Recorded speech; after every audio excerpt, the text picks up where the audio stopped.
You know, most skills-based training is a complete waste of time.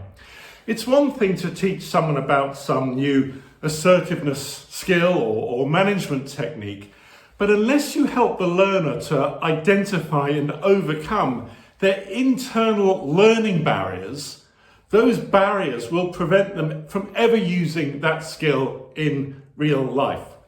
So we all have these learning barriers, they're perfectly natural. And what I'm going to do in this video is just go through some of the main ones. And if you spot one or two that seem familiar to you, congratulations, you've taken your first step in identifying your learning barriers and so overcoming them. The first one is, it's simply easiest to stick with what's familiar. This is called our comfort zone, those skills and behaviours that we've picked up over time and are familiar with and comfortable with. And it's easiest just to stick with that narrow set. Secondly, it's scary to acknowledge, even to myself, that I don't already know it all. You mean there's things I should know as a manager or a leader or whatever? There's things I should be able to do that no, I don't let that idea, I'll push that away. Similarly is the learning barrier called, yes, I know all about that. An example would be on time management courses, where I've run through a whole range of different time management techniques, and afterwards someone says, yes, this course was a refresher for me because I've heard of all those time management techniques before. To which I say, okay, which ones do you use? No, I'm saying I've heard of them. And I'm saying, which ones do you use? I'm sorry, I've got to run away and get to a meeting. You see, knowing about them is not the same as actually using them. The opposite one, I suppose, is I don't know that, so it can't be important, it can't be relevant.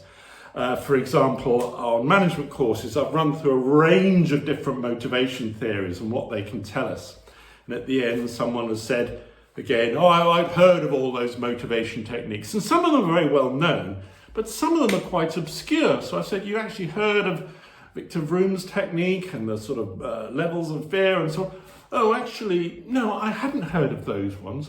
You see, what we seem to do is latch on to ideas that we've heard of and think, yes, I recognise that, and dismiss those we haven't heard of, kind of filter them out.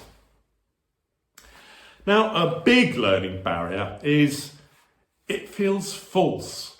Every time you try a new technique, a new behaviour, a new assertiveness skill, for example, it'll feel false, fake, artificial, not real. It'll be obvious to them, I've just been on a course. Well, everything feels false and fake and clumsy the first time you try it. Remember the first time you tried to drive a car and there's this wheel and pedals and a stick and buttons everywhere. I'll never get the hang of that, but you do because you want to drive and everyone else does. So you get over it, and after a while, it feels perfectly natural to get into a car and drive away. And the same with any interpersonal skill. When you first try it, it'll feel false, fake, unnatural, artificial. But if you work through that, it'll start to become natural. And people will look at you and think, what a lucky person, born with all those skills. Of course you weren't born with them at all. You had to learn them and overcome the sense of awkwardness you had at first. Another popular learning barrier is beliefs I might have about myself. Maybe have been drummed into me from an early life. Oh, I'm stupid, or oh, I can't do computers, and oh, I've never understood numbers, and oh, I can't learn. And we tend to pick up these beliefs from wherever they come from, and they limit us. And if none of those will do, there's always the standard, universal, one-size-fits-all excuse, which, I haven't got time for that. I'm just far too busy to try out something new. I don't have time. And final one I'll mention, I suppose, is simply forgetting. I might come across a new skill or behaviour or technique, but then I get so wrapped up in everything else, I just forget about it. And so a technique for that one is to put a little bit of reflection time, perhaps just 15 minutes in your Outlook calendar or whatever you use, 15 minutes once a week, even once a fortnight, to review all your past learning and see how you're getting on with applying it. Ultimately, I think all these learning barriers are based on fear of trying something new.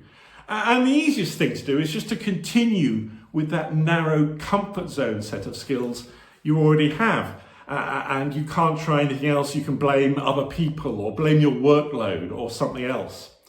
So what I'm going to invite you to do is not to burst out of your learning barriers in one great go. That's a bit much, but just push your learning barriers back a bit at a time.